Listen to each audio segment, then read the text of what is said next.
it, nice hands, drives and scores.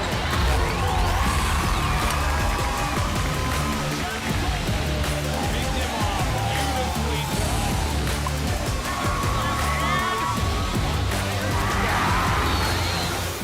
Hey Carl Nation, I'm Max. And I'm the Grinch.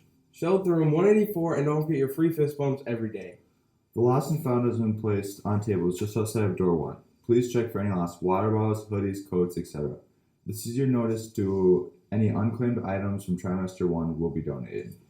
Winter 1 team weight training started last week in the fitness center. Sessions day are Monday through Thursday from 2:45 to 4:15. Registration is now open online or through the activities office. Please see Coach Taylor, Coach Russian, or Coach Sullivan for any questions. Hey Carlos, we would like to invite you to consider being a part of the 2022-2023 multicultural show that will take place on February 15th. Past performances have included singing, dancing, reciting poetry, or spoken word pieces. However, we welcome new creative ideas about how you may share an aspect of your culture. There's also a fashion portion of the show in which you can share and show off traditional cultural attire.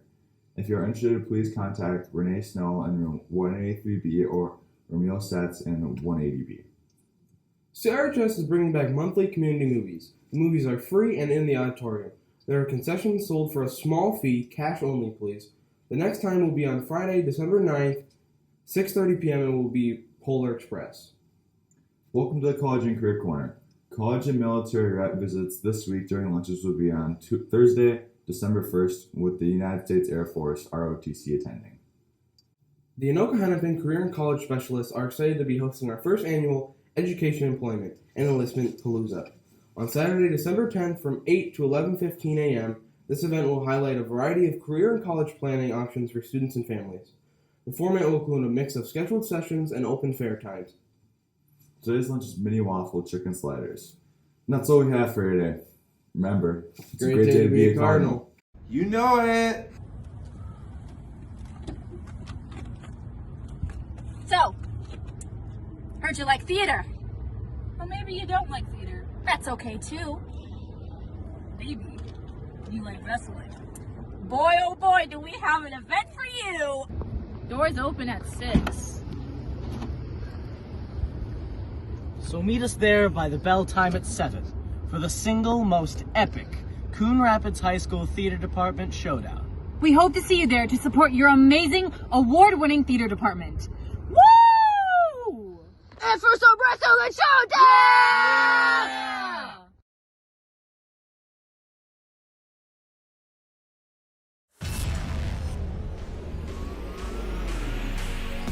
It's preview time for winter sports, and we couldn't be more excited.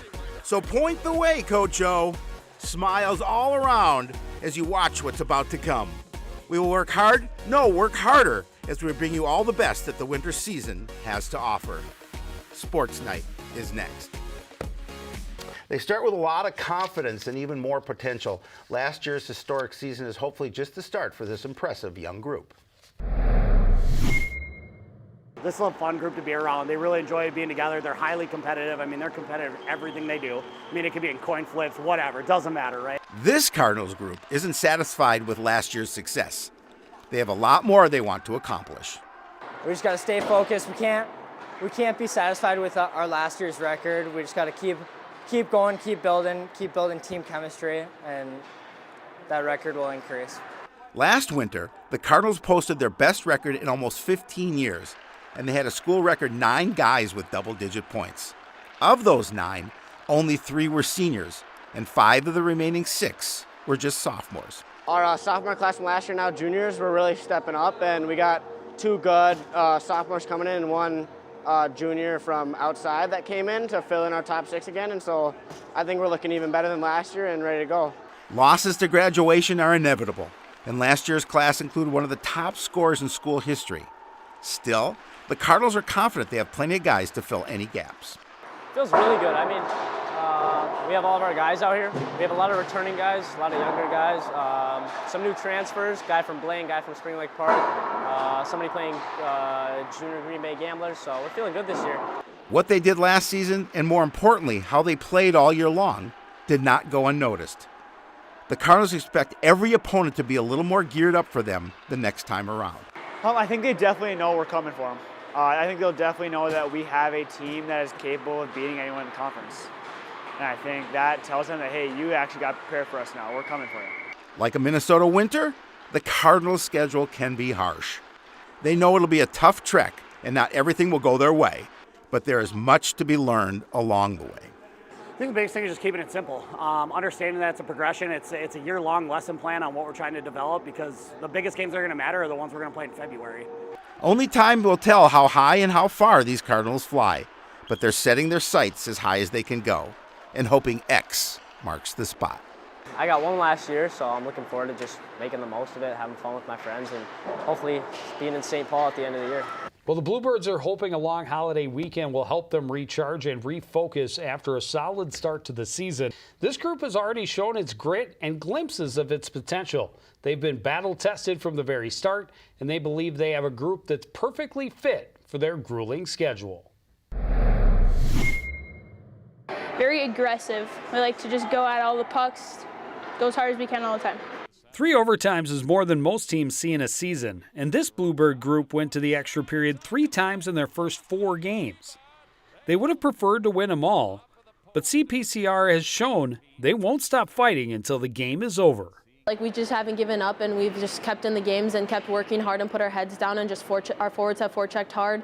Defensively, we've been aggressive, and I think it's been good. The Bluebirds lost 3 of their top 4 scorers from last year's squad, but they return a couple of top-level players looking to finish their careers strong, and they have a lot of younger players that have already proven they can have an impact at the varsity level. So I knew that they were good, but they even exceeded what our expectations are.